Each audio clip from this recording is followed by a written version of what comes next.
correspondent for The Daily Show. He's hilarious. You're going to love him. Put your hands together for Josh Johnson. Okay.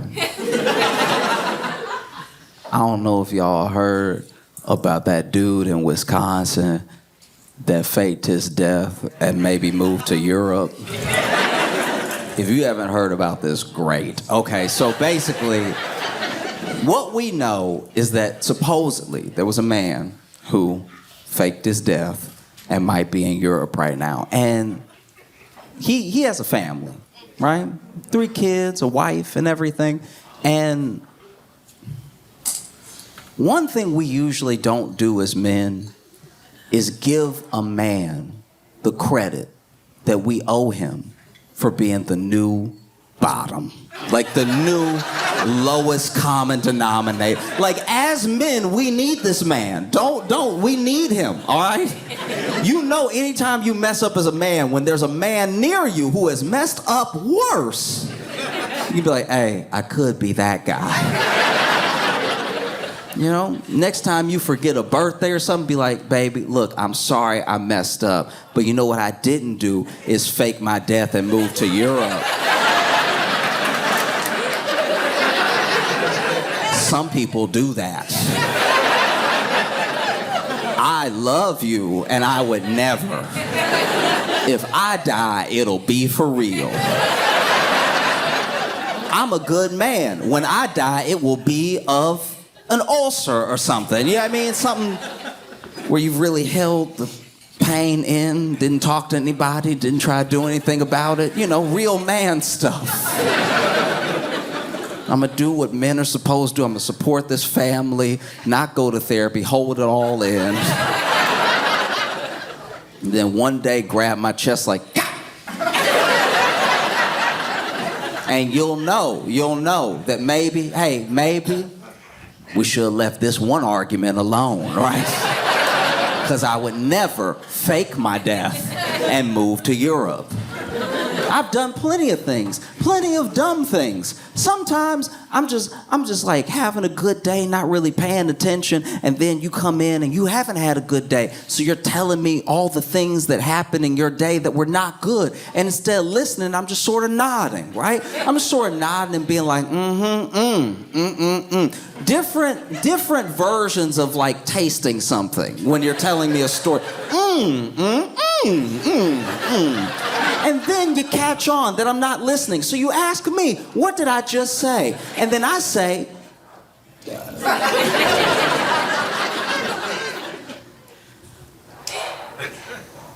what did I just say? And you can tell I haven't been listening. And I know I should listen. I know that you're telling me this to vent because you trust me and you want my input on your day, right? I know that I let you down, but you know what I didn't do is fake my death and move to Europe. I'm not saying it makes me a hero, but it definitely stops me from being a villain. Oh, as men, that's one of our favorite things. When you mess up, but then somebody messed up next to you and it's way worse. You know? It's like when you go out to eat, go out to a nice dinner. You know, you take your lady out. And you're having a good time and everything, and then something comes up, maybe it's a little annoying, and maybe you start to like bicker a little bit, you know, just like at the table, in between the server checking on you, just a little bit of like, well, you don't even know what's my, you know that.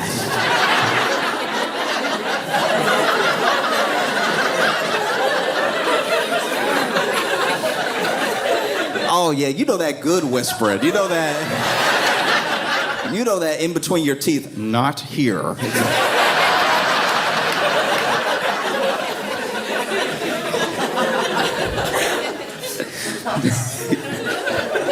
You know, you got both on edge and everything, so you in between the teeth, and she's over here saying everything, but just at that level of like half miming, half voicing, just like, I'm just trying to keep things together, okay? I'm just trying to keep the whole family together. Server comes up, is like, can I get y'all anything? Oh, no, we're fine. We're fine. It was a good night. How are you doing? How's your night going?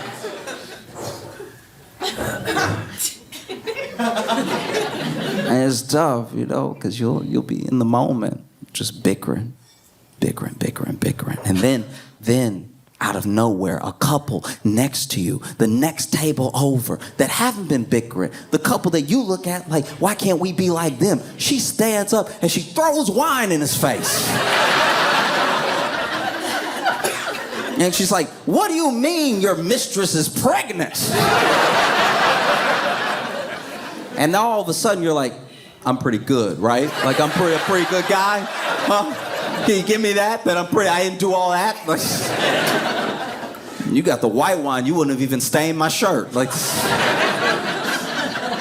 I would never put you through that, what those strangers are going through right now. And so it's good. It's good to have a new low as a man.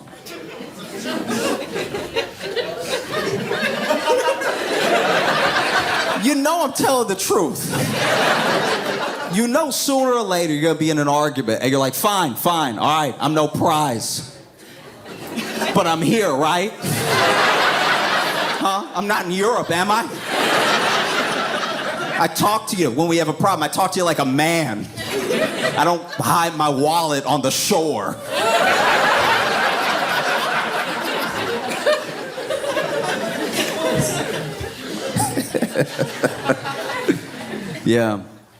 Yeah, this guy apparently faked his death.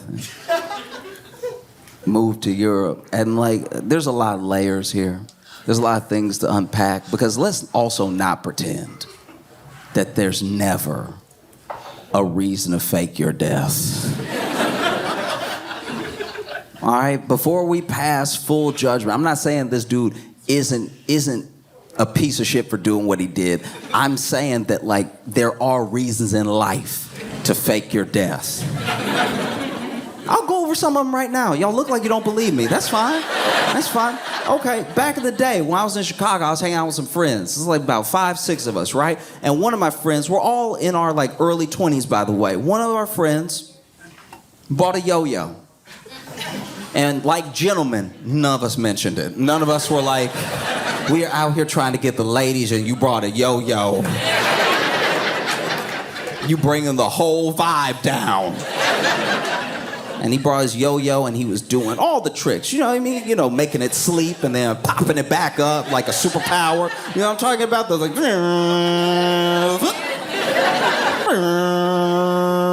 Because he had the one that had the like little acrylic... with the lights, yes. It had the lights. And the little acrylic sound like it would do the like when it was at the bottom. And if you ever want to hear the sound of women leaving, it's that. And so he's like, and then he was doing around the world, and he was doing all the like walk the dogs and stuff like that. He was really good if you were 15. And so then, you know, he finally does one, and it comes back to shoot up, but it passes his hand and it hits him in the face, right? And he's hurt.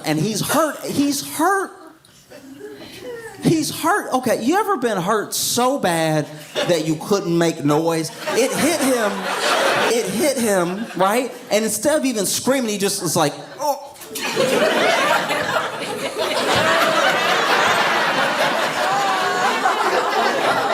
It's that hurt where you just have to slap something to like transfer some of the hurt while you're hurting.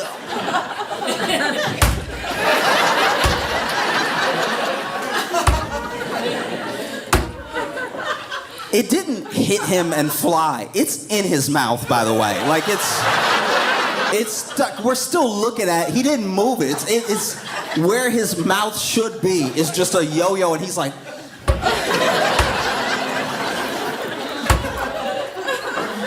And then he spits out the yo-yo, and a tooth flies out with it.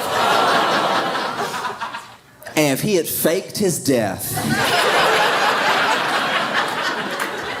I would get it. If he was like, I need to start over from here, I would understand. Like, I really do get it, how people get to that place where they gotta fake their own death. because this was very hurtful and embarrassing.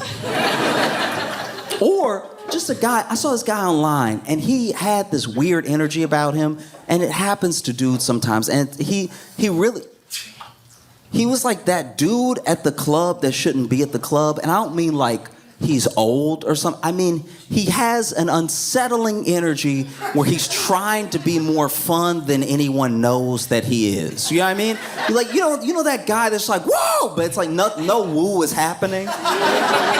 We've all been around that person, like, yeah, and it's like, but it's a barbecue. I don't know why you are trying to bring all this extra. And so that's what he was doing. He was in this club, he's like, yeah, woo, woo, and like, there's not even that many people there. So there's nothing to lay cover. There's not even enough noise for like his energy versus what's actually happening. Because people are just kind of casually dancing, and he, yeah, yeah. And then there's a woman that is like near the stairs, right? And I don't know what the stairs lead to, maybe the bathroom or something like that. But this woman is near the stairs, and she's like twerking along the wall, and she's like really got it going. Like she's very good, right? And then this guy walks up, and he's like, yeah, yeah, and he like slaps her ass a couple times, and then starts doing this and everything, and then goes to go down the stairs. But then, right as he goes to go down the stairs, his feet give up. His feet decide that they don't want to be a part of him, right? And so, rather than walking down the stairs, this man trips with both his feet. I've never seen anything like this in my entire life. This man trips with both his feet and then rides just his knees and shins down the stairs. And when I say rides, I mean like, have you ever been on a sled? It's like that. It's exactly like that, but without the sled. He's just riding down, Home Alone style, just... And he's screaming, and you can barely hear him scream because the music is loud, but he's screaming so because he's riding his knees and shins down every step. They did not miss a step. Every knee hit every stair, and his shins hit all of the stairs. And so he's like, like a bird, right? Screaming like a bird the entire way down. He hits every step. And for some reason, I don't know why he thought it would help, but he's holding the handrail the whole time. And he's like,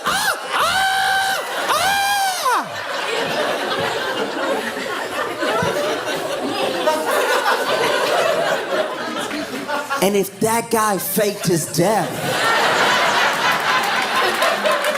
you would get it. You would be like, yeah, you gotta start over. You gotta start, I would say move to a place that doesn't even have music. Like, you gotta do some different things. Move to a plateau. That's the type of,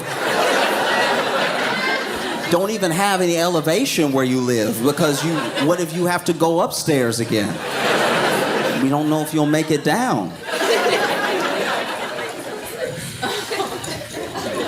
When I was growing up, I knew a kid who was dating someone for a long time. They started dating young, right? And it was very sweet. And it was in the same, how do you put this? It was in the same way that like you hear grandparents tell stories about falling in love, is how he fell in love. Because he said early on, I'm gonna marry this girl, right? And he had to have been like 18, something like that. I'm gonna marry this girl. He said it early, right? And he did the thing that we look at as like the most romantic thing possible, buys a ring within a year, but doesn't do anything with him, waits years. I bought the ring when I was 19. We're dating, we're 23. I bought the ring years ago because I was sure, I know, right? And, they have their little fights and stuff like that. They have little spats and stuff. But then one day, he decides, like, yeah, this is it. And he takes her on a trip, right? And they go on a trip that's like kind of the woods. I don't know. They rented a cabin. But they have their little fights on the way and everything. And overall, it's a nice time, They cook. They watch a movie and everything, and he decides he's going to propose to her while they're sitting on the couch when they get done watching one of her favorite movies. They both cooked, But then he had a cupcake. He put the ring in the cupcake, and they were going to share a cupcake. And whenever she got to the middle, that's where the ring would be, he would ask her, right? And he had the whole thing planned out. And he even had his speech planned out per bite, because he was going to take these little bites and then, you know, bite, bite, bite, bite, ring, right? And so he starts it. And he's like, hey, I want to talk to you about something. Takes a little bite, passes it to her. And she's like, what? Takes a big bite. Takes... To say they're supposed to be sharing takes an inconsiderate bite. Like this... You know, like when you're a couple and you order something and they're like, can I have a little bit of yours? And you're like, sure. And then they slide a whole more than a little off your plate onto their plate. And you're like, you should have said half then. If you want half, say half. Don't say a little bit when you know it's half. Because you know you like my orders because I know how to order. You over here experimenting, trying to have an experience, and then you don't like what you got. Now you want half of what I have, which would normally be fine, but you said a little bit. If you said split, then we good. You say split, then we're splitting. That's what half is, splitting. You said a little bit, and now I don't even know what it tastes like because you didn't pick up, because mine came first and you went ahead and picked off mine, then took half when you got yours. So now I've had at least a seventh of the meal that I ordered that I think is good, but I don't remember how it tastes because it just sort of left my memory so fast. And so she's taking these big bites, so he got to take smaller bites, and he got to turn the cupcake when he passes it back to her to make sure her bites don't interfere with his speech, because now he got to hurry up the speech because the bites are too big. And so now he handing her the thing from the bottom, just bite this part. I'm almost done. And when he hands her what's basically a ring cupped in a little bit of cupcake to try to bite, at the same time that he says, will you marry me, she says, I think we should break up. And so if you want to fake your death, like that's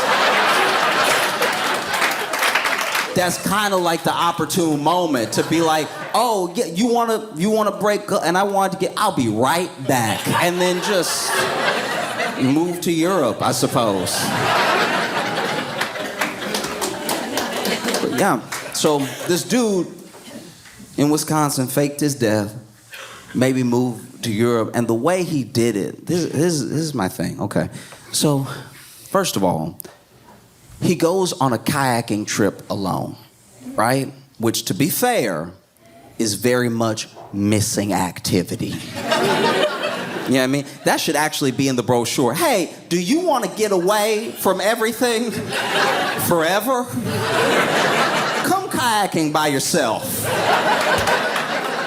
This dude goes kayaking by himself, actually texts his wife on like the 11th, and it's like, hey, heading back, whatever, right?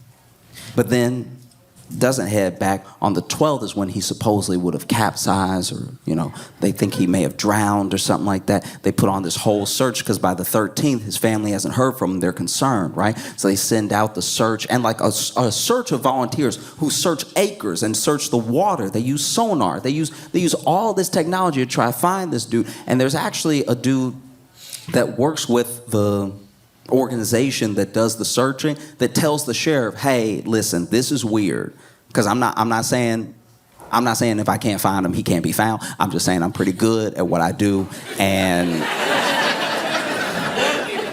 he either not in this water or he went missing somewhere else, because I know what I do. Like I'm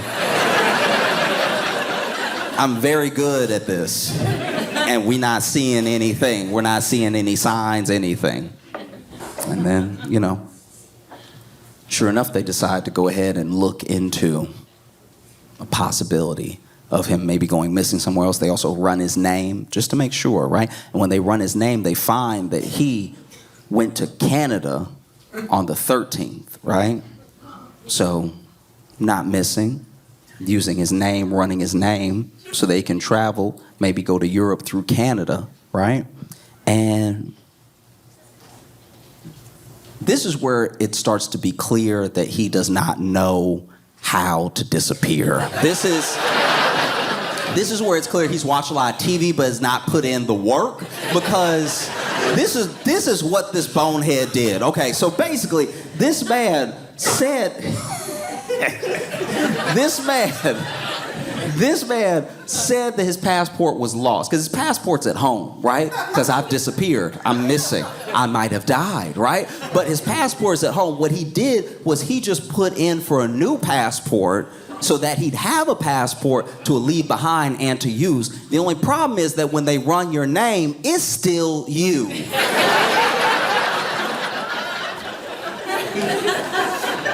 What kind of dumb spy move is that? That's still your name. That's like getting pulled over and handing the cop a fake ID. You still in the car. Like this. And then his wife goes through his computer and stuff, and they find everything. They basically find where this dude has like looked up how to exchange money into a foreign bank. He's looked up how to travel, how to disappear. And this is my worry. I have the feeling that this dude thought that he covered all his tracks because he put everything in the recycle bin.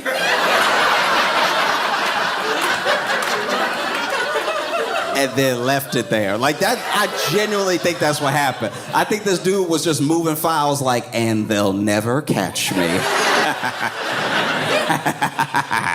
I'm a mastermind. It's painful, right? So they find everything, and then his wife gives it to the police and stuff, and the police are like, oh, okay, yeah, this is pretty dumb, They even find where he took out a life insurance policy for like, I think $375,000, something like that. And this moment was where I had a journey in how I felt about this dude. Because initially when I heard it, I was like, what a terrible person, right? But then when I heard about the life insurance policy, I was like, wait, maybe I'm judging too quickly. Because if this dude is leaving a life insurance policy for his family, maybe he's just trying to make a clean break. Maybe this dude is like, look. I'm not a good father anyway. Let's at least part ways like this. Let me go ahead and get you some money for your trouble, and I'll go and I'll live in Europe and everything. Most dads leave for free. This dude,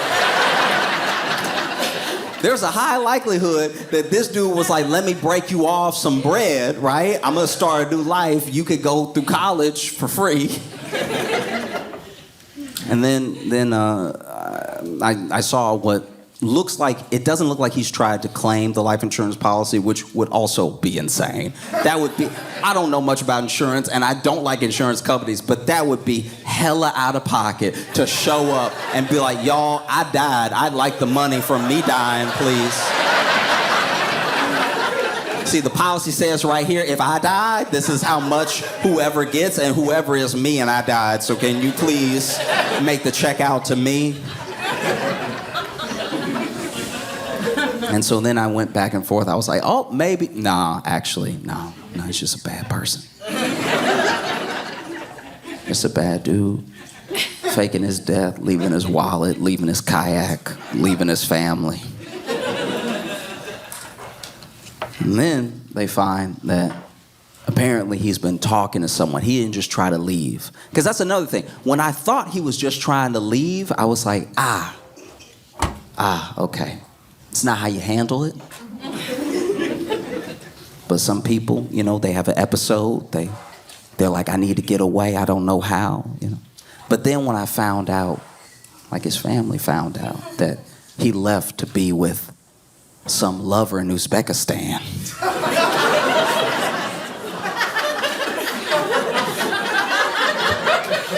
That's also when my feelings sort of went up and down because I was like, oh, you're not even doing it in some like I can't live this life sort of way. You know what I mean? Like you're not having a midlife crisis in that way. You're just trying to cheat. All right, no, I can't get down with this. But a part of me momentarily did feel bad for him because I was like, wait, you met a woman in Uzbekistan. Oh, he's never been catfished before.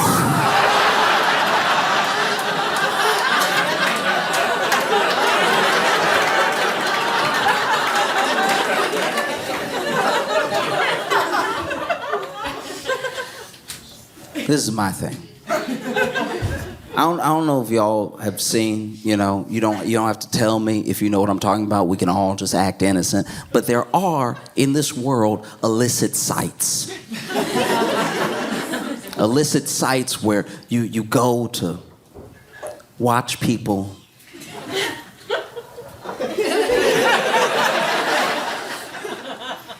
the beast with two backs. And then in these sites are ads. Ads for local singles in your area. Or even better, ads for very willing women who would love to marry you in Russia and Uzbekistan. I think my man may have fallen for one of these ads. That or he's been watching too much 90 Day Fiance, because I feel like, come on now, how well do you know this person? And so now you faked your death to go to Europe to be with someone who might not even be real.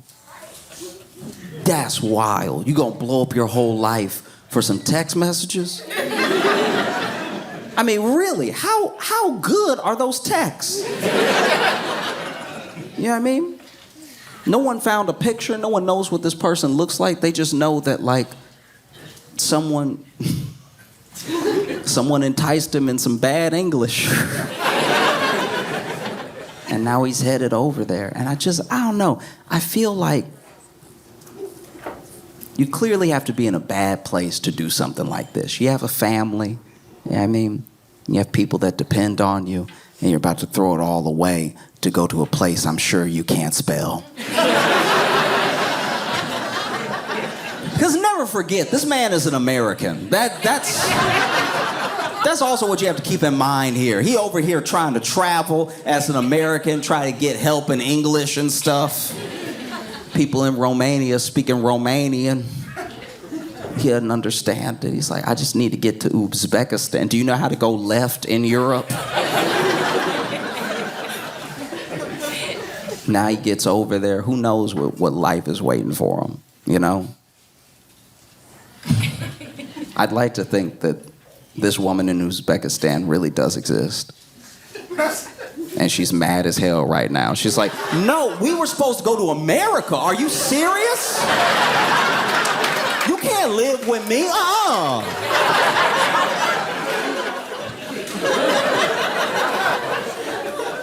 Because that's what would be, truly wild. If this dude comes back defeated. Just comes back to his family and is like, listen, y'all, look.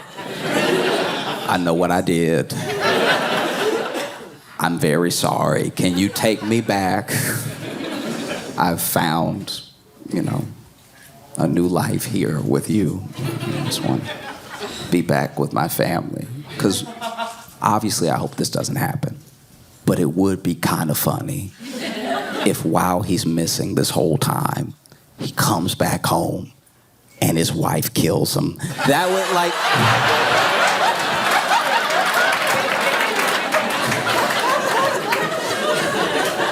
that'd be crazy. This dude show back up at his doorstep and his wife already got the shotgun and everything. He's like, baby, no. He's like, baby, I don't talk to ghosts.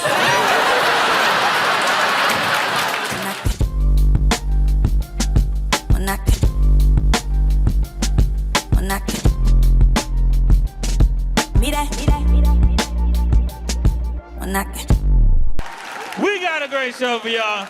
Your headliner, you seen him on The Daily Show. You seen him all over YouTube. I need a lot of energy. Put your hands together, put your hands together, put your hands together, put your hands together. Give it up for Josh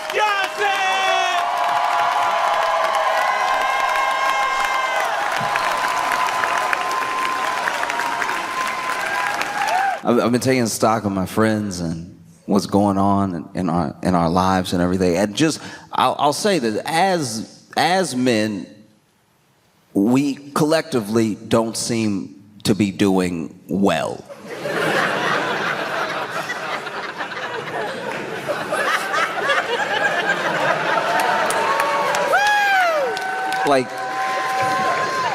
Things are rough in in lots of different areas, lots of categories. In the jeopardy of men,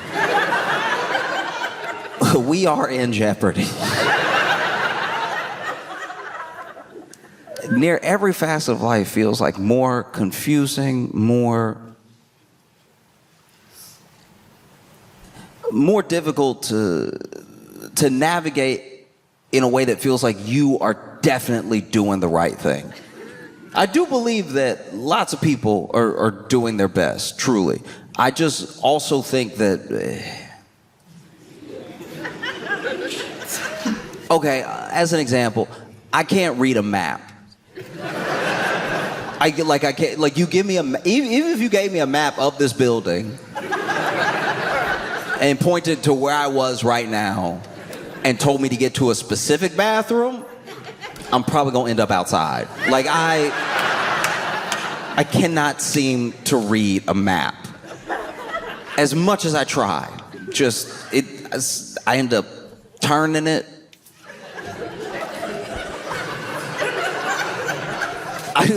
So I tried to be a Boy Scout for a little while. It was terrible. And because when you trying to be a Boy Scout, like when you really trying to go for all the badges at once, everything, and you really not getting anything, you are just being a problem in the woods.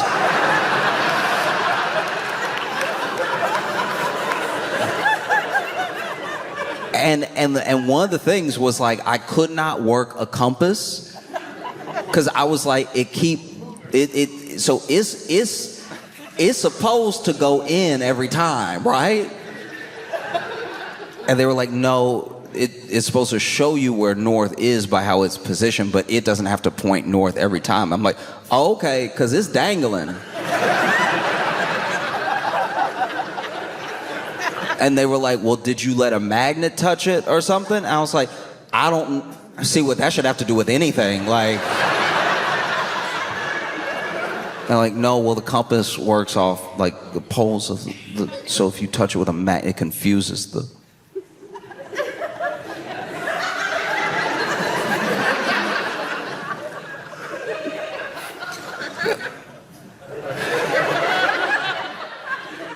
So you got a piece of paper telling me where I am and where I need to get, and then you gave me a cup of metal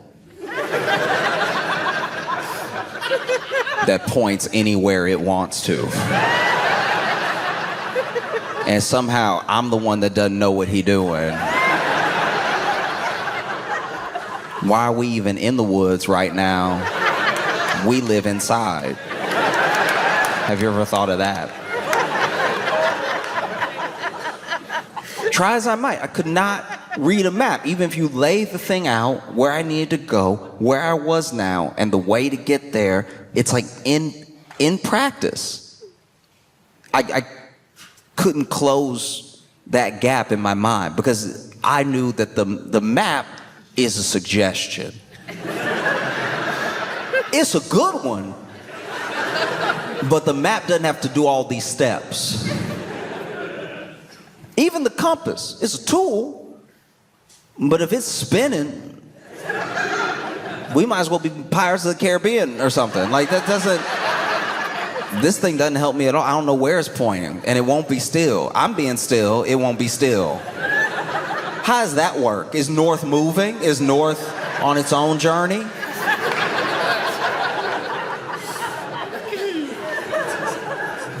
Try as I might, I could not seem to read a map, and that is what it feels like to, at least to me, be a man now.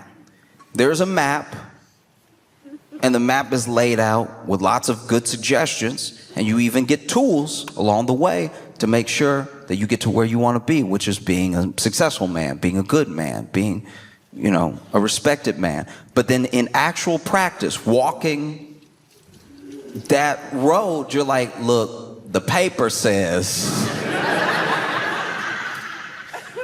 But when I look around, it's tough. It is, especially with love. Like, in regards to, like, love, attraction, seeking someone out and meeting someone you like, trying to take it to another level. It can be difficult because there. If you are, I won't even say good. If you are at least a regular man,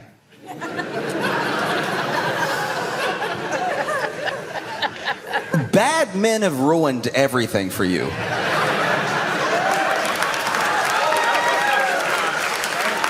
And I'm not talking about the but I'm a good guy. I'm talking about if you are just a regular tax-paying citizen who doesn't do any crimes and is generally nice to people, maybe a wave. Not even talking about a good, outstanding man. If you're just a regular guy, bad men have ruined everything for you already before you got there, right? It's like they showed up in the room right before you and farted.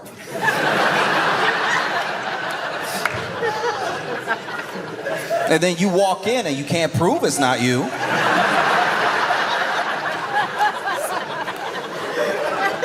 But you know it's not you.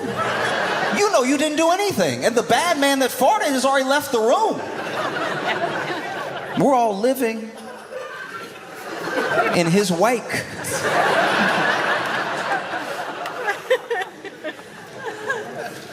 You know, and it's hard to find the actual bad man sometimes because, you know, he's stealthy, he's disguised. You know what I mean? You'd have to follow him around all day. You'd have to follow him every waking minute just to have the proof that he's a bad man. You would. That's why it takes years sometimes to figure people out. You'd have to hunt him down and then take the picture and run into the room and be like, he was eating beans. Those were his farts.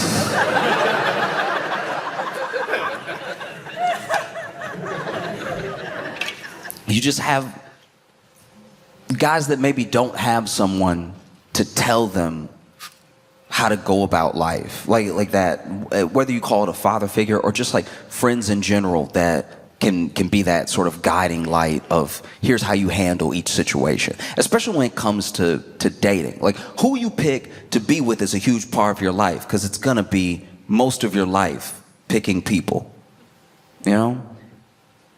And we're not doing fantastic. And I say that as like not from a place of judgment, just from looking around.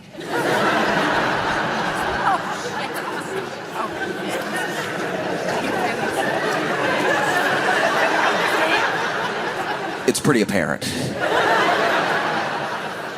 You know, you look at the internet is fueled with so much anger, like so much hate. A lot of it is resentment for what people don't have or don't feel like they can get, you know, and it leads people to not take care of themselves. One of the most like attractive things you can do is take care of yourself.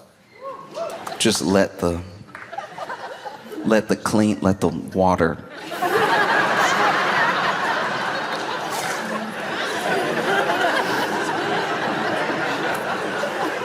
You know, I can tell exactly how depressed my friends are by how it smells when I walk in their apartment.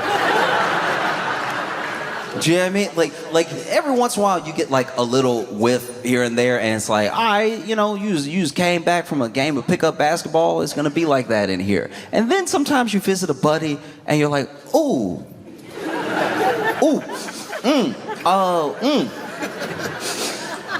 she left.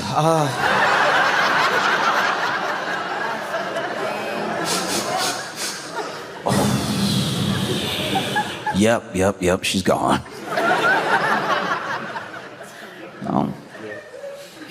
Like I have friends who, you know, obviously friends that are trying to date everybody across the spectrum.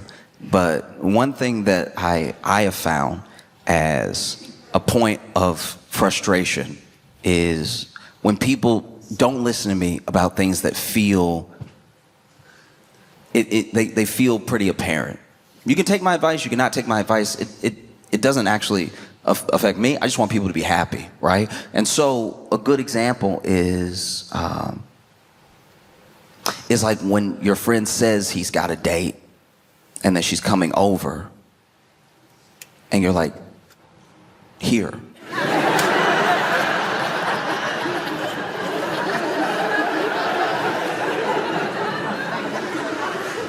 And then he has the nerve to be like, what? No. You know what? Here is what? What is here?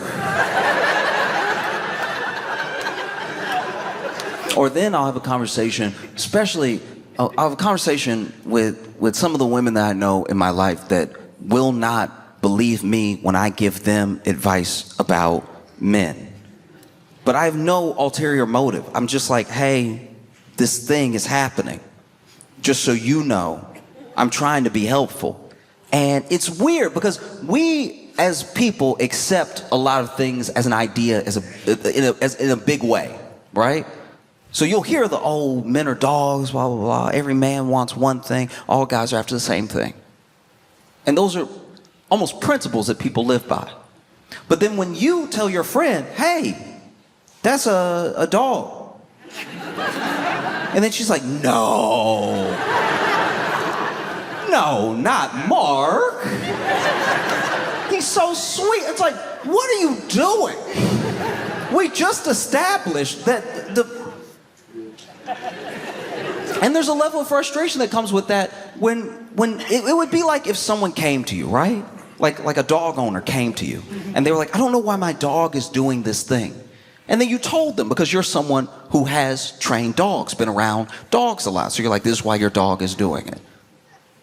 Oh, you also in this scenario happen to be a dog. So then you're a dog that's trained dogs and been around dogs all your life, telling someone, because you are a talking dog, you can speak, telling them why this dog is doing that thing. And then they're like, no. That doesn't sound right. But it is.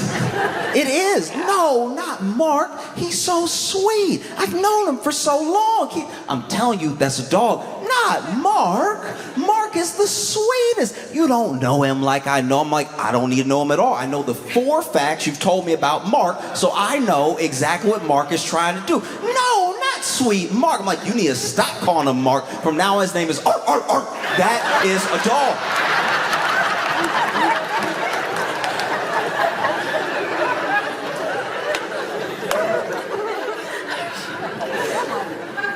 You wouldn't believe the conversations I've had trying to be helpful. You know what I mean? Like, especially in like high school, you know, like college. You know, you try to help your friends and everything. Conversation. Wait, you mean to tell me that this guy is just hanging around me and secretly wants to be with me and is willing to be friends with me for years just so that he might have a chance, be my friend throughout all of my other relationships, and likes to go on these, like, not quite dates, but mini dates where we go to the movies together and then we get dinner and then we go back to my place and hang out and then fall asleep together. You mean to tell me that that guy is trying to be with me? He thinks about being with me all the time. He wants to hang out with me more even. He always seems a little sullen and is slow to text back when I start dating a new guy, but that's just because he's busy. There's no way that he wants to be with me.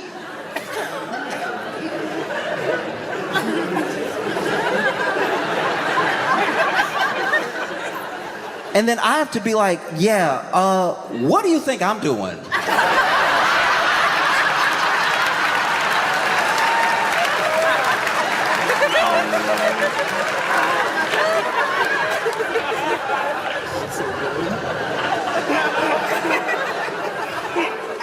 Oh, it's tough.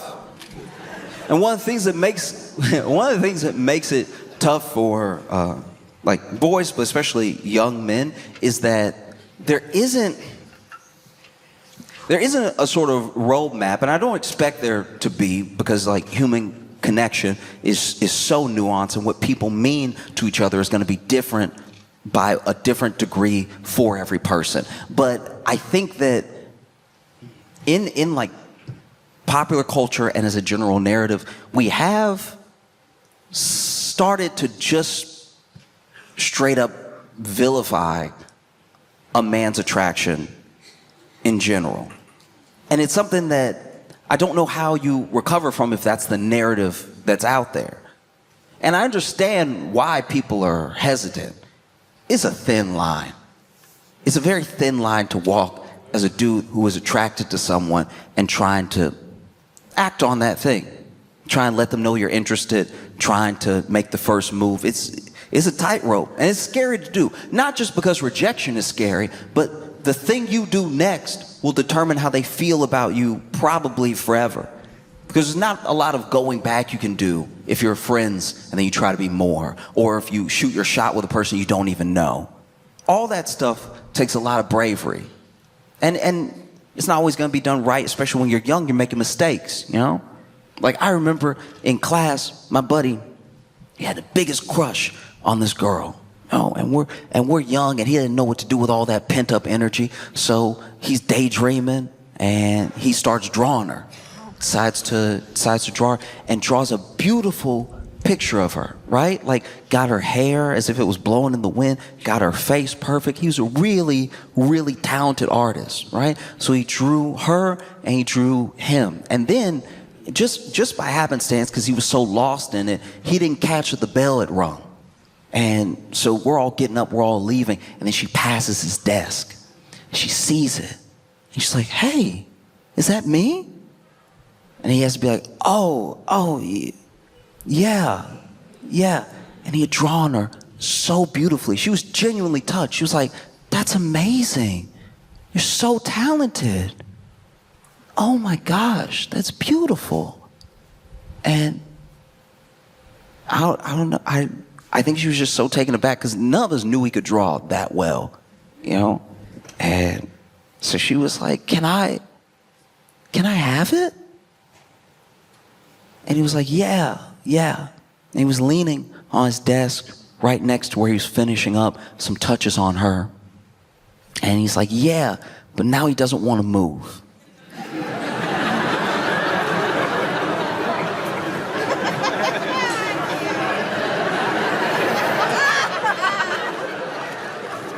Because he also drew him next to her.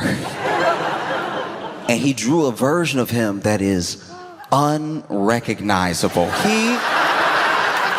He drew a version of him with abs. Y'all, we're 13. He drew a version of him with abs, with boulder shoulders, like truly looking like an anime character, just jacked, top to bottom, knuckles jacked, everything. Had the big old muscle behind the ear, everything. Hair flowing too, hair almost as good as hers. But you know, people are walking out and he already said that she could have it. And so she's like, "Can I have it?" And he's like, "Oh, yeah." Leans up a little bit, and so she finally sees the other side and she's like, "Oh."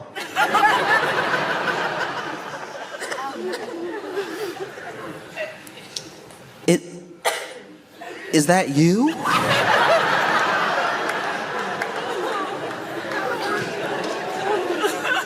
And my man sat there and was like, nah, like that's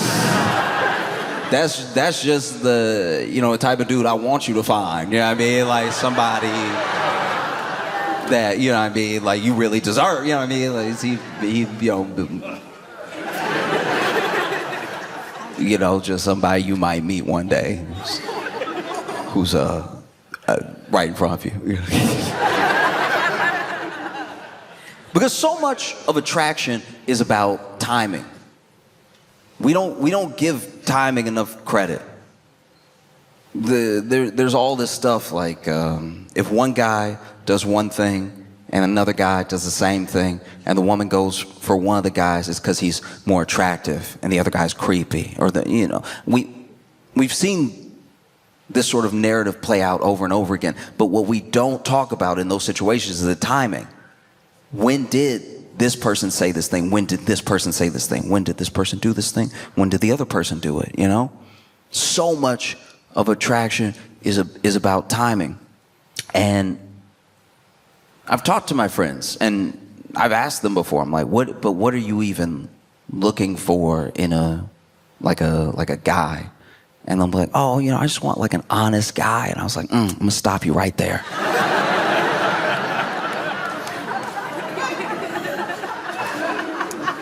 Because so many men are such freaks that you really gotta parse out the honesty over time. Some people think that omission is dishonesty, right? But omission might be why you're in a relationship. Because if you knew top to bottom who they were immediately, it might make you hesitate. I'm not saying lie. I'm not saying be a liar. I'm saying that, like, honesty comes to a point. Like, let's say you meet someone. You meet someone that you very much like, and maybe it's just off of the connection, seeing each other from across the room. He walks over and he says to you plainly, hi, my name, right? I don't know you, but I'd like to. Would you have dinner with me? I think that we could have a really good time. You know what I mean? You see that thing alone. I feel like that's almost perfect. That's like out of a movie, right? But an honest man, a truly honest man walks up to you. Honest from the bottom of his heart. Doesn't know how to lie. It doesn't come naturally to him. An honest man walks up to you and says, hi, I just noticed you. And I know I don't know you, but I'd like to. And I'd love to take you out sometime, if that's okay. And I'll suck your toes if you let me. Do you see where he should have stopped? Do you see where a certain amount of honesty was too much? It was true in both cases, but one guy had the common sense to stop talking at a certain point.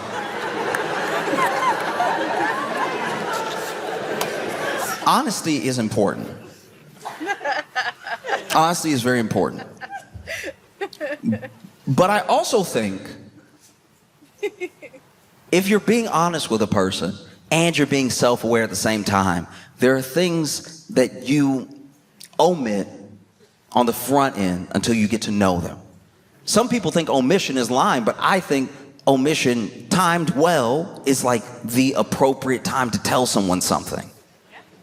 You start dating a guy, maybe it's going really well. Maybe it's a week, 2 weeks in, slept over a few times. You wake up, you roll over, he's like waking up as well, and he's like, hey, you want breakfast? I make some mean pancakes. Perfect. Wake up next to an honest man.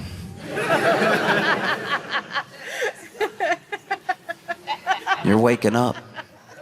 You roll over, he's waking up. He's like, hey, you hungry? I make some mean pancakes, and I've actually been awake for an hour. I was just smelling your hair.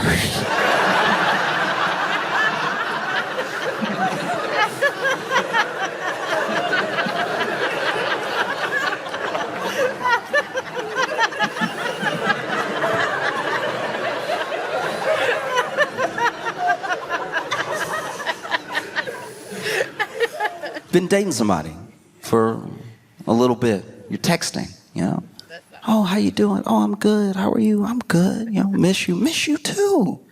Oh, how'd you sleep last night? Oh, slept okay. You have any dreams? Yeah, actually I did. What'd you dream about? Dreamed about you.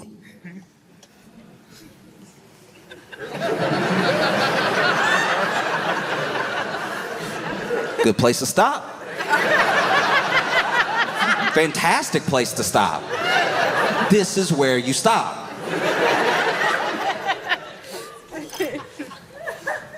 Hey, how you doing? Oh, I'm good. How are you? Oh, I'm good. Just, waking up. Oh, you have any dreams? Yeah, dreams. What did you dream about? Oh, I dreamed about you. Oh, really?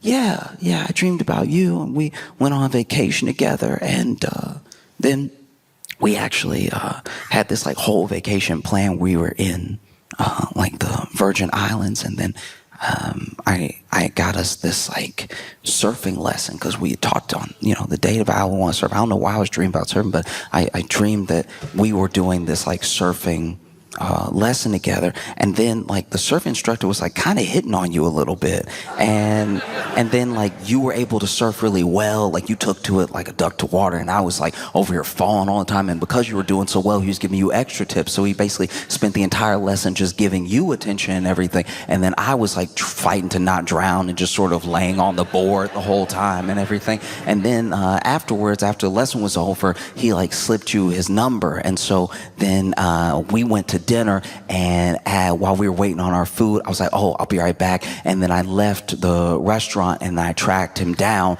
and I had a little conversation with him about, trying to steal people's girlfriends during surfing lessons, if that's something that he really does, and if he does it often. He's like, no, and I'm like, yeah, and then we took another little surfing lesson. We took a little trip down to the beach, and I just sort of pushed his, where the sand and the water sort of splash, where the wet sand was, I just sort of pushed his head into the water until the tide was sort of going over it. And so I couldn't really tell if there were bubbles or not because there's so much wet sand and everything. But I just sort of held it there until he stopped struggling, and then I woke up.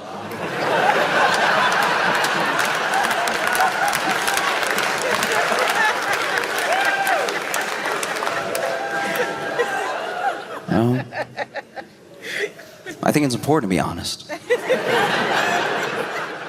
I do. I just think it's important to be self-aware, too. I'm not saying be a liar. I'm just saying, like, check yourself. Check in with yourself. Know who you are. You know what I mean? Know what that's going to sound like, depending on the timing. Timing is everything. It's so important. When I was in high school, my boy, he finally asked this girl out that he had a crush on for a couple years, right? Finally just went for it. Something about summer just made him a new man.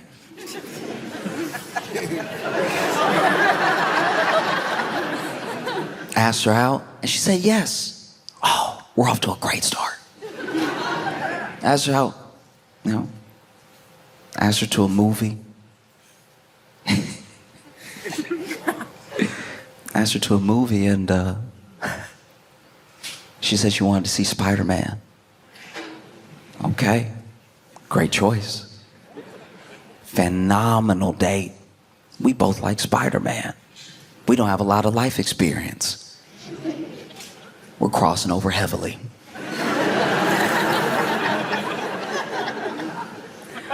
So he said he'd take her to see Spider-Man. Take her to the movies to see Spider-Man. That was their date. What she didn't know, what he did, was he didn't just buy their tickets to see Spider-Man. He bought out the theater.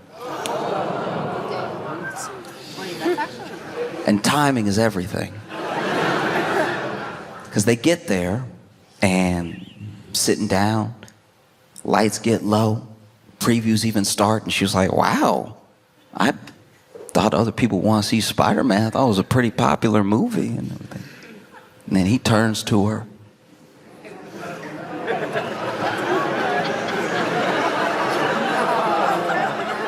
With a biblical lack of self-awareness.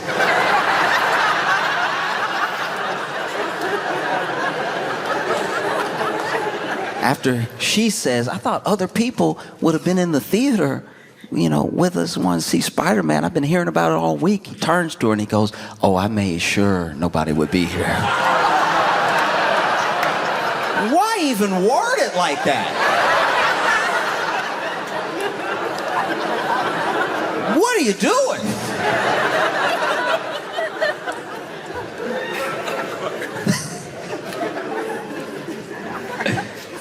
He said that as soon as he said it, he saw the look on her face.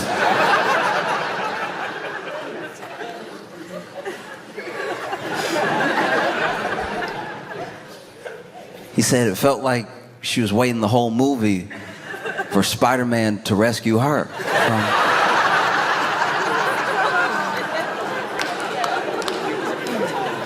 And that's why timing is so important. Because depending on when you do something like that, depends on how it comes off. This is a first date.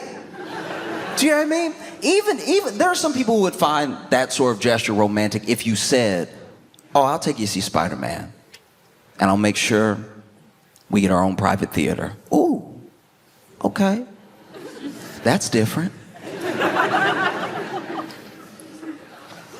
But saying I'm gonna take you to see Spider-Man and not telling her no one else will be there, even as you sit down,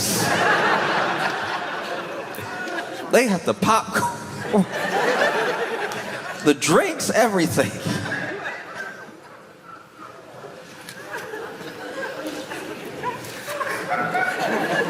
Middle of the movie, makes his move, tries to put that arm around her, right? And because there was so much room in the theater, she did sit one seat away.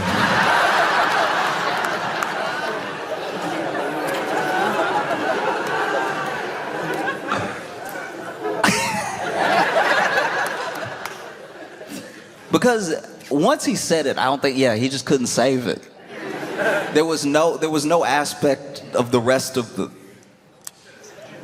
movie where he wasn't like, you're locked in here with me.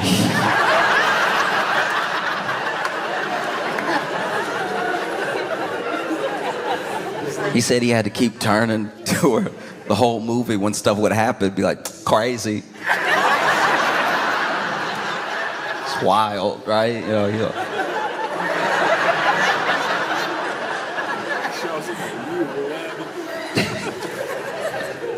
Oh. And so it can feel sometimes a bit hard to find your footing when it comes to attraction, because everyone, from the people closest to you to the people far away, feel far away. If you don't really know how to connect, and especially now, we've built a sort of like scary parasocial connection with people that we're attracted to that they can't possibly know on the other end. And then it comes out in comments online. It comes out sometimes in whole articles. There's a line between like fascination and then crossing over into something pretty weird. I don't know if y'all saw, but apparently Sydney Sweeney, the actress Sydney Sweeney, is going to be selling bars of soap that contain her bathwater. Now, if you don't know who Sydney Sweeney is, she is an actress that is like, not just like an A-list actress, she is her generation's like top bombshell. Like, people have been freaking out and lusting over Sydney Sweeney for a long time.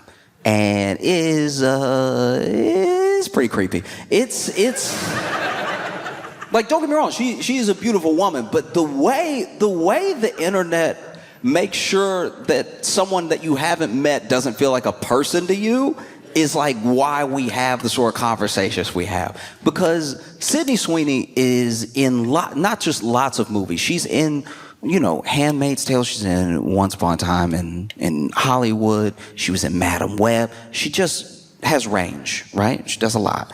And the way that people, every time she is on camera, every time she's even mentioned, the way that people, almost as like an understood, acceptable amount of creepiness creep on her, has been something that's like compounded over time. Like, she was in Euphoria, and then she was in other projects, and it compounded, and it started to like become exponentially creepy. And I think that this bathwater soap thing is brilliant on her part, because now she'll know the 5,000 men that need to be put on a list.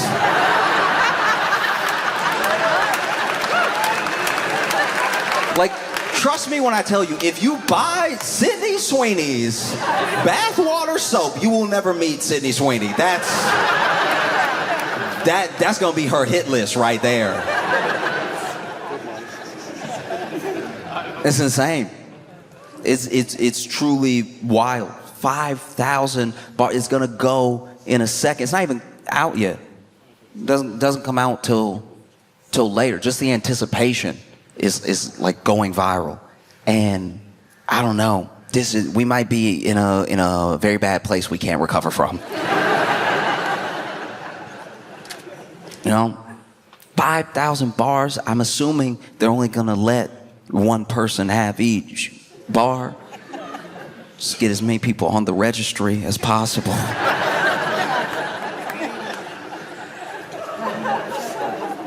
I don't even know what you would do with you. Like, that's something you would get caught with. If as a man you bought Sydney Sweeney's bathwater soap, you can't let anyone in your life know you have it.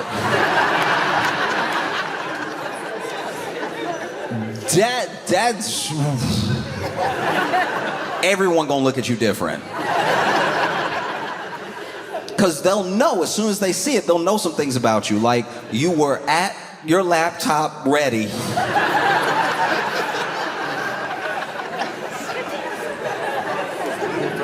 I suppose 5,000 men who are in a rough place are going to be buying this bathwater soap, which doesn't even make logical sense.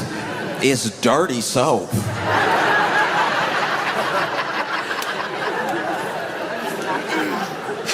And I say 5,000 men because I'm not saying that there's no women who have a crush on, Sydney Sweeney. I'm just saying that as men, we are both grosser and more practiced at using our laptops for these exact things.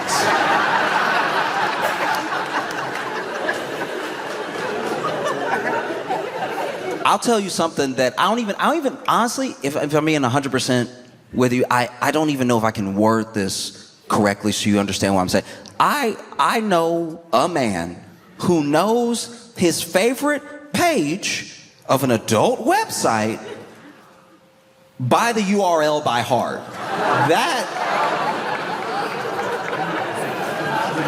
That is absolutely insane.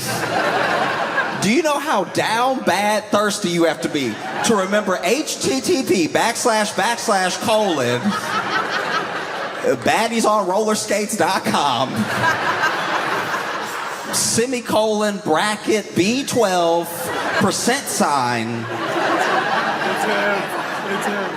Parentheses 2.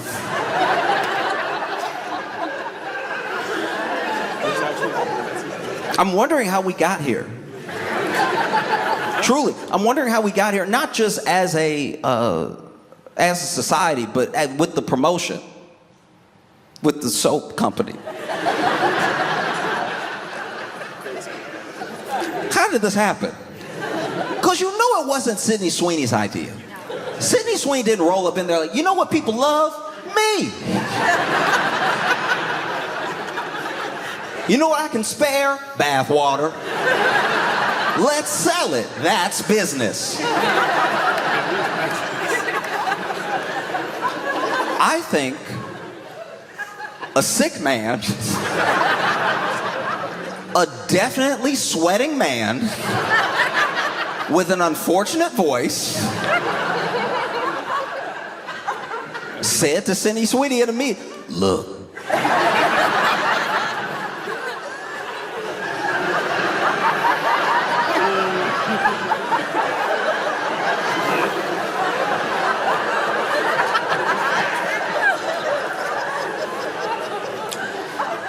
Look, young lady.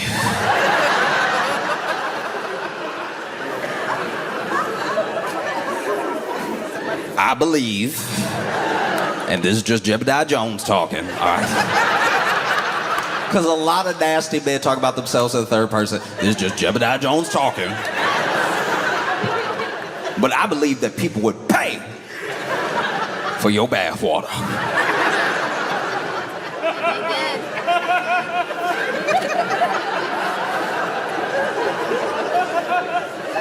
We make soap. You bathe. Let's make some money.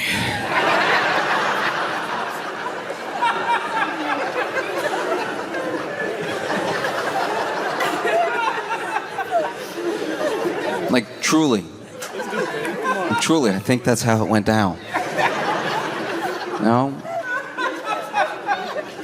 Because even in the tweets that I've seen about it, I think these are Sydney's words because they're in the quotations. But you know, in it, she's sort of playing off of the idea that this is a thing that people have talked about on the internet before, and she's like, well, you know, this is something people have been asked for. Figured to be a fun way to do it. I hope it just makes men think about taking care of themselves because I've been in some pretty gross dudes' bathrooms. That completely flipped the script for me. When I read that, I was like, what disgusting man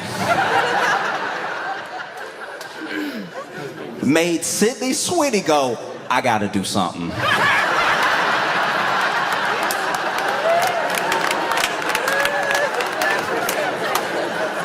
Sydney Sweeney is in your bathroom just looking around like, how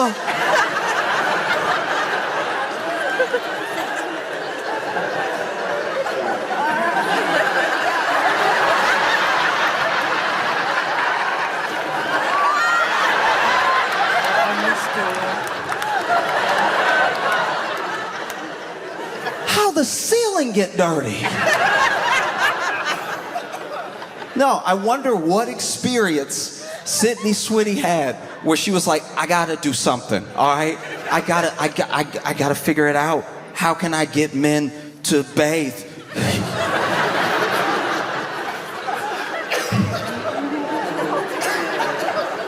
I'll do anything to get men to take a shower. Fellas, we're in a bad way. Because you know fundamentally every man that buys that bar soap needs it.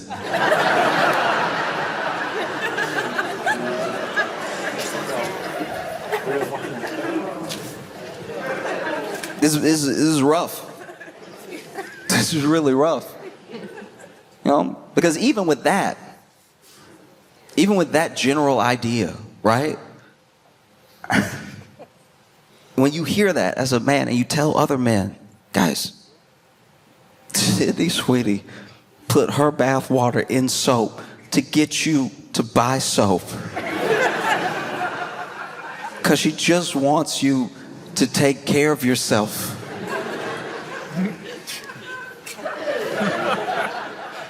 Dudes are so delusional. They'd be like, she cares about me?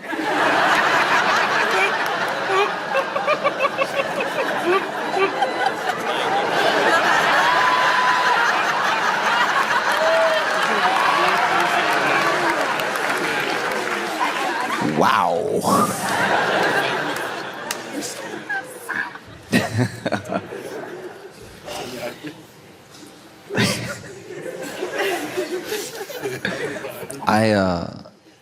I like to check in on my friends. I was texting a friend. I'll read it to you. I was texting. No, I told him I was going to do it. It's fine. I was texting a friend and I was like, hey, did you see the Sydney Sweeney bathwater thing? This is crazy, right? Like, we're truly down bad as a nation and as a people. And then he responded, yeah, I can't believe it doesn't come out till June 6th.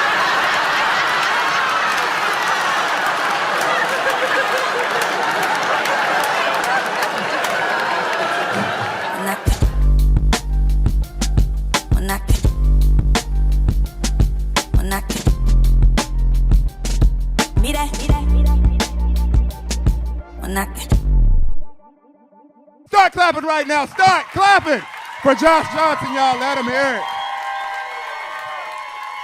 I've been genuinely obsessed since I saw it from the moment that it happened.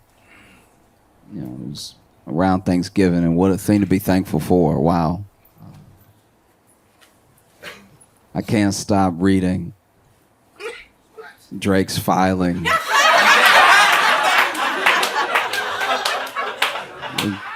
Drake's court filing, suing UMG. I mean, Drake suing UMG, Spotify, I think iHeartRadio, yeah. Like, he's suing everybody but Kendrick. Like,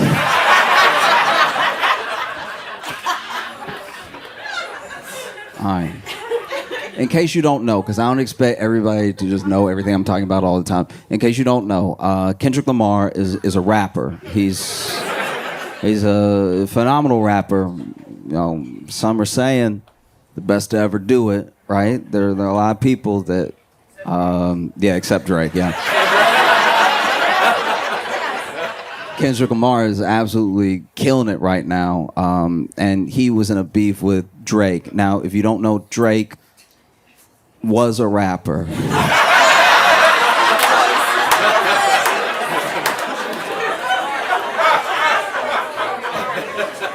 He was a rapper until Kendrick Lamar rapped while he was rapping, and then they did it at each other, and it did not go well for Drake.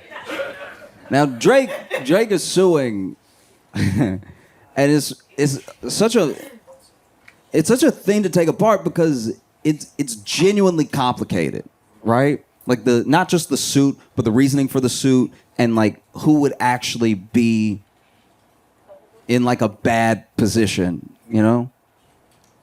A lot of this, weirdly enough, if you go all the way back, starts with Kanye, now known as Ye, right?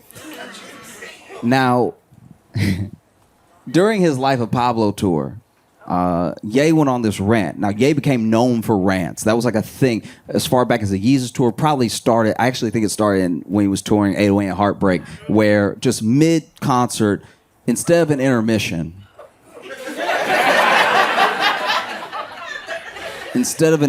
he would go on a wild rant, right? Like, and sometimes the rants would have some genuine little nuggets in them of like, oh, that's an inspiring thing that he said. I'm gonna hold on to that. And then sometimes it would be full of things where you were like,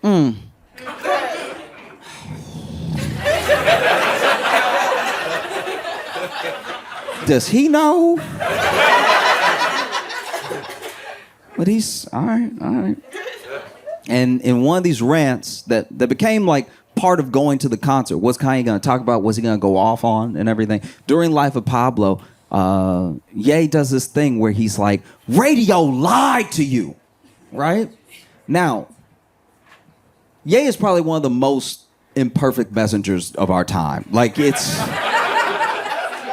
sometimes, hear me out, once in a while, sometimes he has something to say that has genuine value in the industry. There are things that he says that are inspiring to anyone who takes inspiration from it, right? And there are some times where he's like so unclear, but he's like about to get there, right? And this was one of those moments, because what he was basically saying was that Drake and some of these artists, they were being artificially pumped up. They were being force-fed to us. We could not get away from them. And he took issue with it because he was like, look, you're being lied to. Something is being sold to you that is not genuine. Something is being sold to you that is completely artificial. It's a machine built by an industry to take your money. The thing that you're being sold has no soul to it. There's no artistry to it. It's just like a complex compound to take as much money from you as possible, maybe to give you the feeling of something genuine, but it's not there, I promise you. It's all been talked about behind closed doors. They've all come up with a plan to take as much of your money as possible, to take as much of your attention as possible, and to have you feeling like you're connected to some of the most hollow people who have ever lived, right? But instead of saying that, he goes, radio lied to you.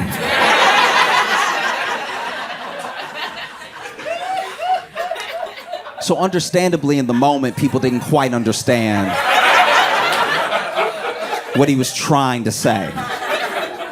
You know, and then there's another interview more recently during the beef when it started where, Ye basically says he was, and it's something that a lot of Drake stans brought up where he was like, a lot of us involved were just so excited about the destruction of Drake, and they were excited because depending on who you talk to, Drake been a menace for a minute. Like Drake has been sleeping with people's very significant others.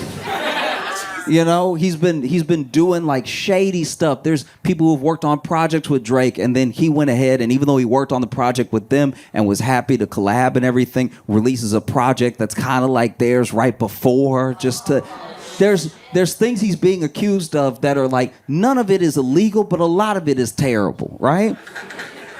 And so, Ye had his own issue with him, Drake, Kardashians, all that stuff. And so he was like, what people don't understand about Drake is that he has a rich baby daddy named Lucian, and Lucian was the top of UMG. And so now at the top of UMG, you have someone pushing Drake nonstop. And if you heard Scorpion, I don't know how you missed it, but it was the most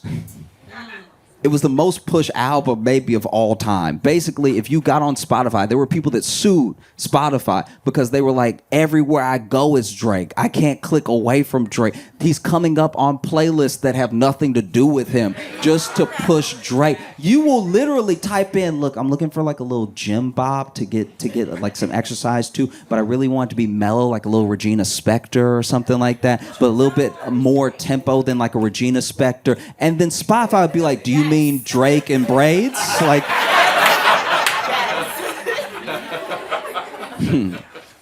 you'd be like, I want some hard rock, like something classic, something that is maybe like hair metal, like some of that glam punk to it and everything. And then Spotify would be like, do you mean Drake making a mean face?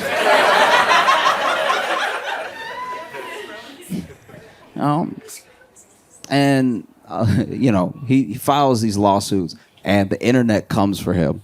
They come for him in a way that I thought the beef was bad, but the way that the internet came for this man when he sued, they were calling him Aubrey Graham Cracker.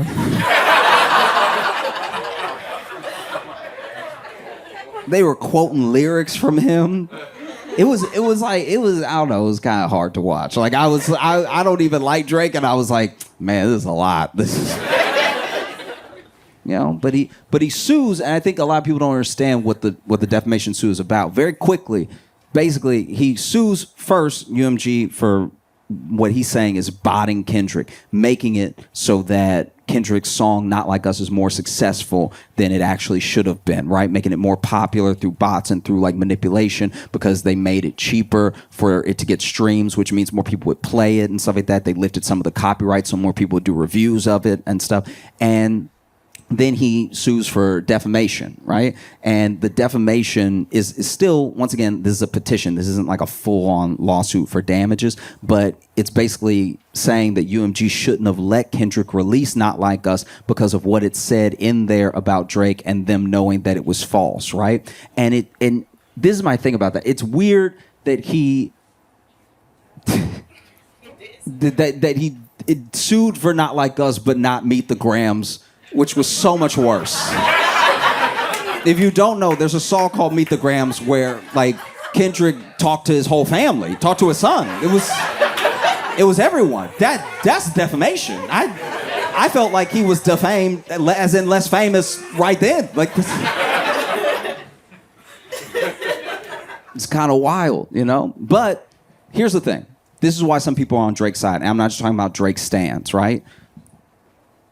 What he is alleging is that basically UMG, who he's been in this contract with, he got a $400 million contract from them in the earlier part of the 2020s, right?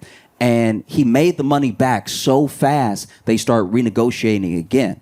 And if you make $400 million back quickly, they probably gonna need to pay you $600, maybe $800, who knows? And that $400 million contract was the biggest contract in music history, right? And so now he's taking these people to task in a way and at a time that is scary for the music industry. Music industry is losing market share day by day. I'm a firm believer that no matter what music you like, I don't care what it is, I don't care what genre, you personally, you have not met your favorite artist yet. That's true. You haven't met your favorite artist at all. You have to keep listening. You have to keep looking. Your favorite artist is out there, and they're trying to get to you, but there's a machine in the way, right? And so the same machine that built Drake up is the machine that is genuinely in the way of artists who are trying to get to you to be your favorite. Because you already have this connection. You just haven't heard their music yet, but it's coming. Right? You just have to keep looking. And it's hard to look right now because of basically what Drake is alleging, that UMG, some of these big ones, they use payola, they use all these things to make sure that their artists are the only artists that you hear, so that your favorite is the best of what's been presented to you, right? And it's a tough thing because to call UMG out for it, for Kendrick, without acknowledging that it Like you know because you were. Yeah, like that's a tough one. That's yeah, that would be like somebody at Goldman Sachs being like, they stealing all your money. I'm like, yeah, okay, all right, I believe you, but weren't you an executive? Yeah, but I'm suing because they stole from me too. They have no scruples at all. They'll steal from anybody. This is unacceptable.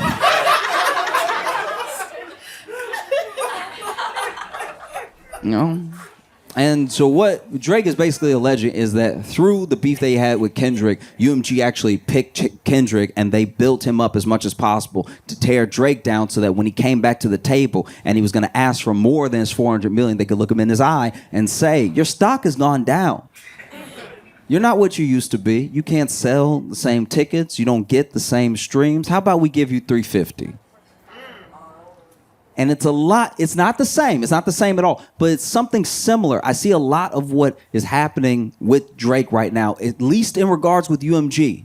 Just, I'm talking specifically on this part of the suit, not the defamation, anything. I'm talking about the way that he's in a negotiation with UMG while something else is going on in his life, and it's hindering that negotiation, right? It reminds me of something that happened with Michael Jackson, because Michael Jackson got so powerful with Sony that he both found out and then accused publicly his lawyers and Sony of working together because he was becoming too powerful. He was owning too much. He was owning too much music. This man had the rights to the Beatles. Like, that's crazy. And so he said, Sony is trying to hurt me because they're not promoting my album in an era that didn't have streaming in that way. They botched my album just to try to get things from me that are mine, And it's similar to Drake in a way because both of them were the biggest artists at the time.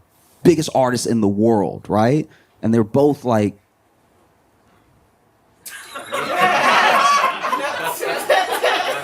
Just hear me out. They were both...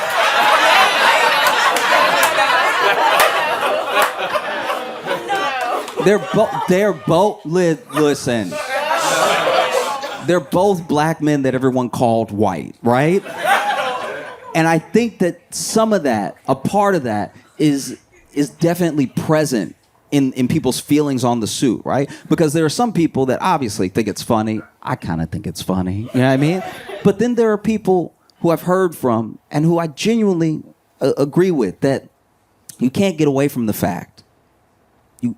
You cannot get away from the fact that these two individuals, even though their suits are not the same, even though their situations are not the same, these are two individuals who built themselves up to be the biggest in the world. And when it came time for a company to pay them,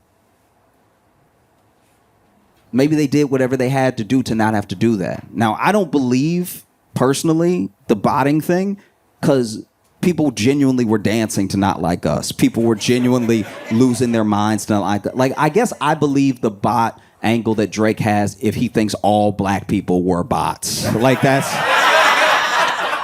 kind of what it would take. You know bots. You know how bots be.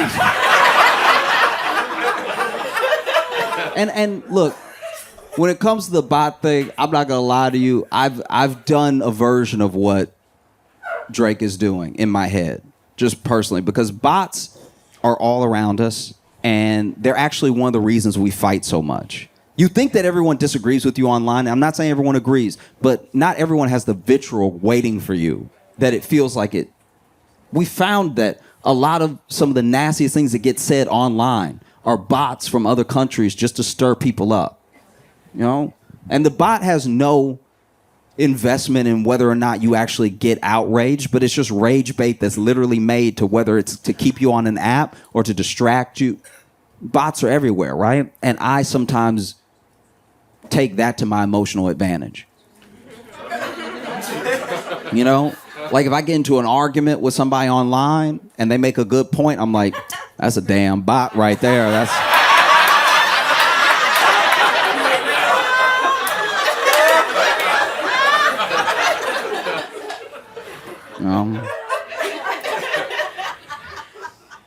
like I used to be on the apps back in the day, and you know I would sometimes meet somebody, chat with them a while, then go on a date and everything. Maybe the date wouldn't work out, but I didn't get their number, and so I messaged them again on the app, and they don't respond. Like they ghost me, and I'm like, that damn bot's something else.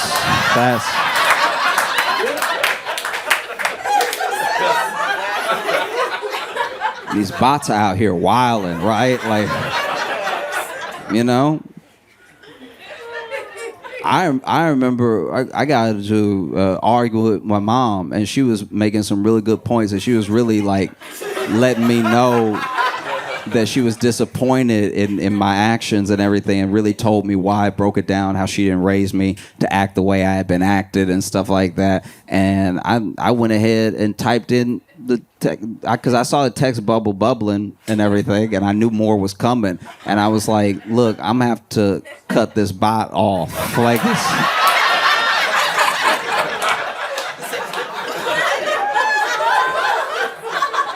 Don't have time for bots. It's a good tactic to take. Anything in your life not going the way you want, call it a bot.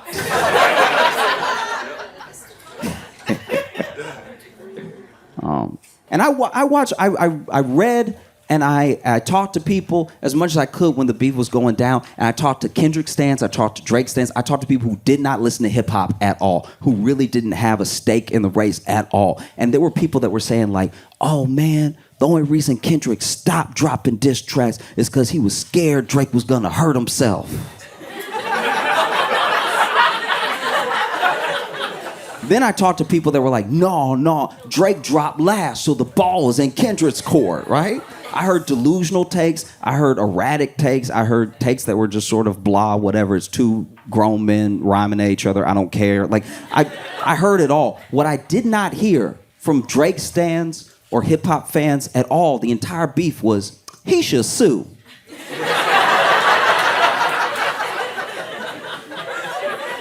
That smells like a lawsuit. Never came out of anybody's mouth, right?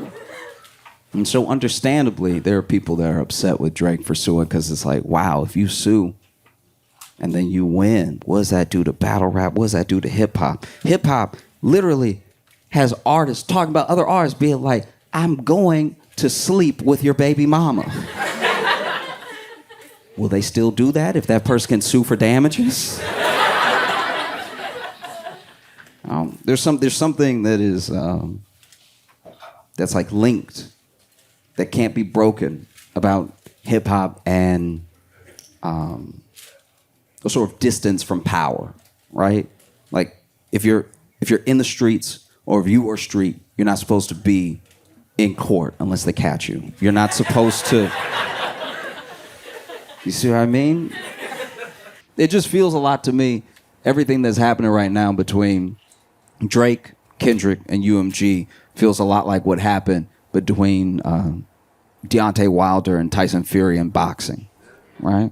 Because you look at Tyson Fury and Deontay Wilder, two heavyweights. In case you've never watched boxing, I'll make it very simple for you. Two heavyweights in the world that were number one and number two, right? And we rarely get that in a lifetime, that the best in the world is fighting the second best in the world. And Tyson Fury is a world-class boxer, and Deontay Wilder hits really hard, okay? He's not quite as good of a boxer as Tyson, but he hits so hard, you think that he must knock the soul out of people, right?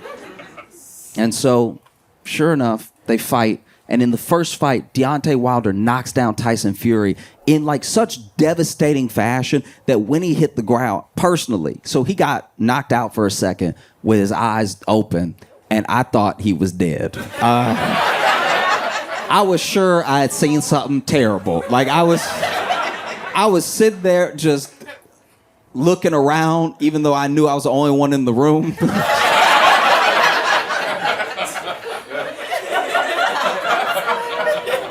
And Tyson Fury had been through a lot. He had battled his way back from addiction, from some serious mental health issues. He talked about wanting to take his life and everything. And this man gets knocked down by Deontay Wilder in one of the later rounds. Even though he had been putting in good work the entire fight, this punch came out of nowhere and it knocks him down. And then out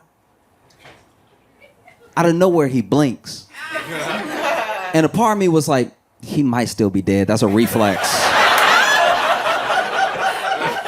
I've heard of dead people blinking. That doesn't... And then he blinks again, and then he gets up, and he gets up all at once, just sort of rolls himself up and stands up, and the world is shocked. It's one of the biggest moments that year in sports. How did this dude get up?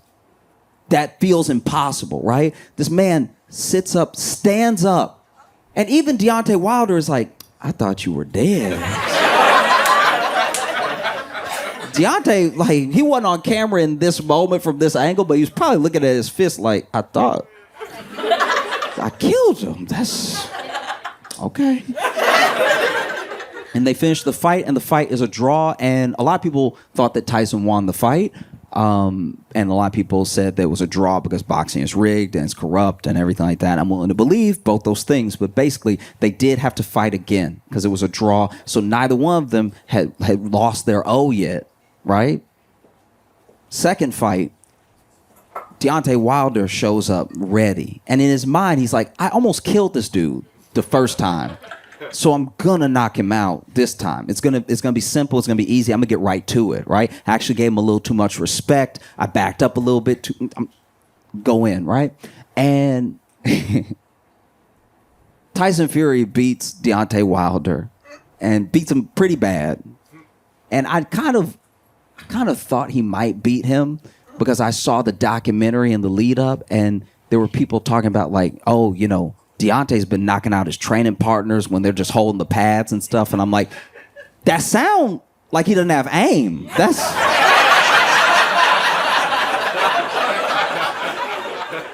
You know what I mean? Like, I'm not a boxer, but if somebody holding the pad here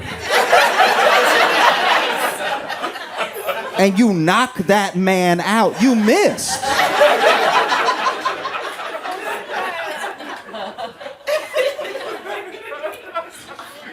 So, you know, Deontay Wilder gets beat in that second fight. They throw in the towel and everything. And Deontay cannot accept that he lost the fight. He actually cannot accept it. He literally says, like, no, he must have cheated then. Because I almost killed this dude. This dude must have cheated. And he takes him on this long campaign. They try to investigate him, everything. They even pull out a clause where they have to do a third fight, even though Tyson wants to go and fight someone else now, and he goes on a whole campaign where he's like, no, this guy cheated. He must have cheated if he beat me because I had him. This dude, we thought he was dead. I had this dude, and then he just beats me like that. There had to have been something. Maybe he had brass knuckles in his glove. There were all of these theories going around, even in the boxing world and stuff. And that's what happened to Drake. Drake didn't believe Kendrick could beat him. He was like, no, too many people on my side. I'm too popular. I'm too big. I'm genuinely too big to fail. He thought, even though he was going into contract renegotiations with UMG, let me go ahead and have the sparring session with Kendrick. Number one, number two, going at it. It's going to get a ton of buzz. And then after I beat this dude, I'll be able to come to the table and be like, pay me my $800 million. Because I just took out supposedly the best rapper, right? And then it didn't happen that way. And so now he's saying, you must have cheated. There's no way, you know? And this is a genuine mistake. Because now, if this actually follows all the way through and goes from a petition into a lawsuit, Not Like Us is going to go into public court records. A stenographer is going to have to type out the lyrics to Not Like Us. I don't think he thought it through. Do you know what I mean? Because, and this, look, maybe this is me being a hater. This is me making some assumptions. I'm just throwing it out there. This is what I think. I think genuinely that Drake's lawyer is definitely white.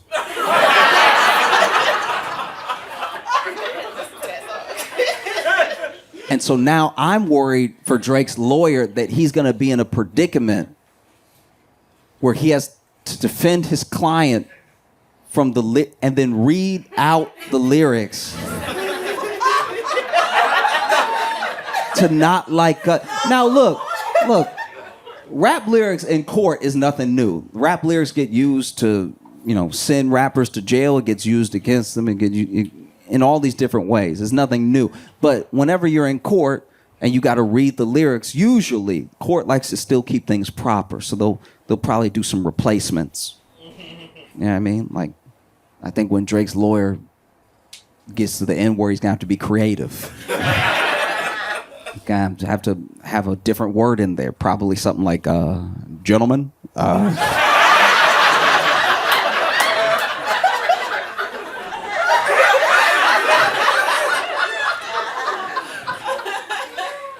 He's going to be standing there having to read the lyrics to make his point. He's going to be standing in front of maybe a jury. Who knows, right? He's standing there.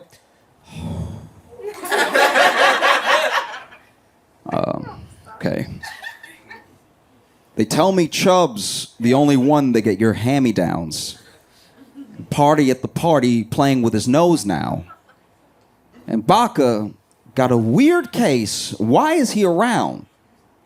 Certified lover boy. Certified.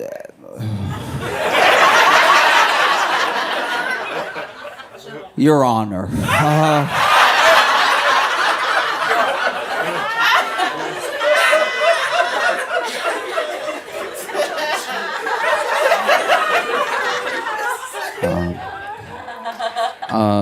Wop, wop, wop, wop, wop.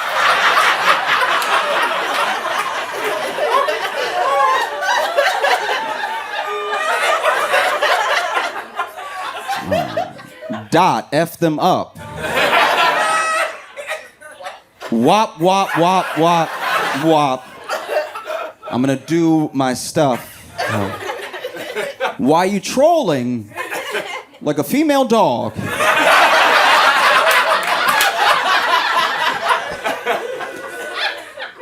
Ain't you tired? Trying to strike a chord. And that's a lot of O's. And it's probably I'll try. A.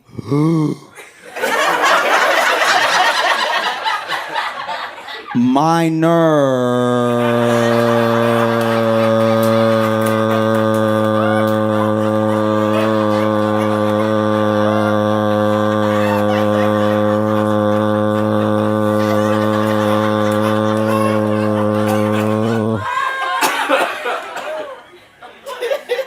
I'm sorry, I'll do one quick correction here. They're missing apostrophe R-E here. They're not like us. They're not like us. They're not, actually, I'll just take away the contract. They are not like us. They are not like us. They are not like us.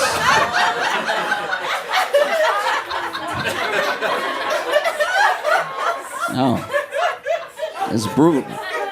It's absolutely brutal, And I'm torn because there's things in this suit that if it goes through, if they can prove that UMG and even some of the other big labels are still using payola, maybe they have to do such a big payout that they make it not worth it to do it again.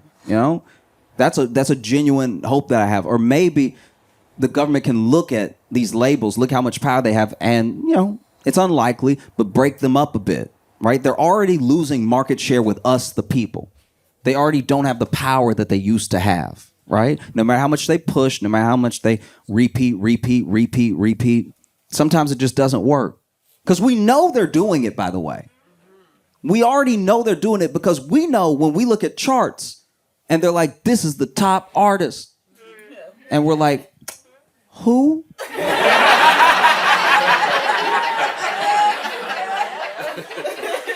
I've never heard of this person at all. Do you, I guess. You know? So if the structure came tumbling down, that would help the little guy, the new artist. The artist has been trying this whole time to break through. Reminds me of the story of Samson, right? Make it very short. Samson was very strong, loses his strength, and then becomes enslaved by the Philistines. And then while he's between two pillars, he begs God, give me my strength back.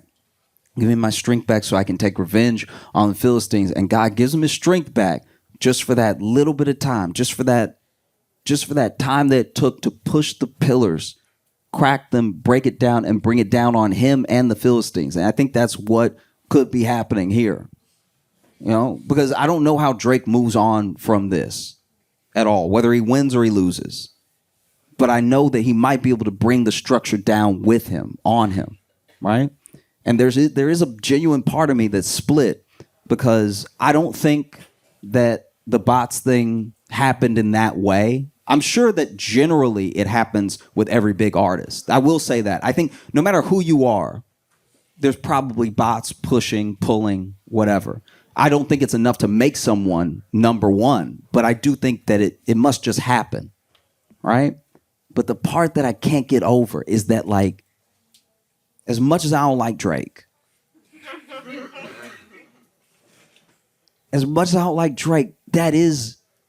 that's a black man trying to get paid what he's worth. You know, he made that money back for them. They should pay him. They do owe him. And I don't think they used Kendrick. I think Kendrick is not only an incredible artist, but he was at the right place at the right time. I think if this beef had happened in any other time, maybe it wouldn't have gone the way that it went. I think Kendrick is smart with his timing. He's obviously brilliant with his music. And I think that he knew this is it, right? You speak on me, I speak on you. But even Kendrick said in Euphoria, still love when you see success, right? His rival, this person he can't stand. So even Kendrick, to some degree, probably thinks, I hate you. Don't get me wrong. If you fail right now, that'd be hilarious. Like, I hate you. But also, you made them that money. You know? Because there's no real proof, which I think actually hurts Drake's case. There's no real proof that he is not going to make a comeback because he's still one of the number one trending artists without releasing an album this year, even as he lost all that stock. And the stock he can get back quickly.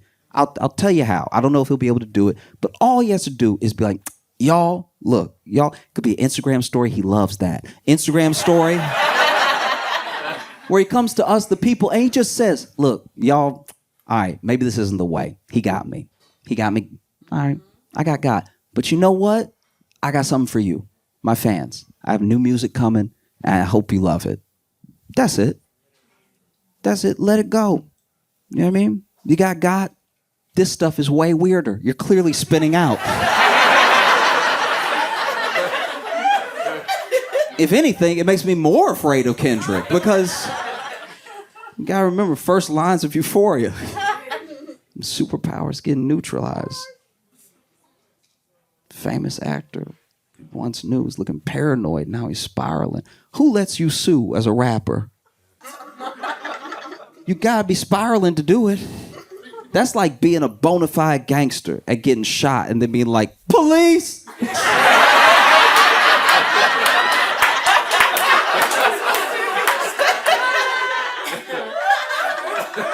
You know? I don't know. I think that, you know, Kendrick caused a full release of the culture, of the movement. People are excited, revitalizing hip hop. There's a chance that with this suit, if he wins, if he follows it all the way through and he wins, that Drake could loose the people from the industry in a small way. And there's a chance that you could get to meet your favorite artist. You know? I guess I'll just end it most appropriately with a line from J. Cole.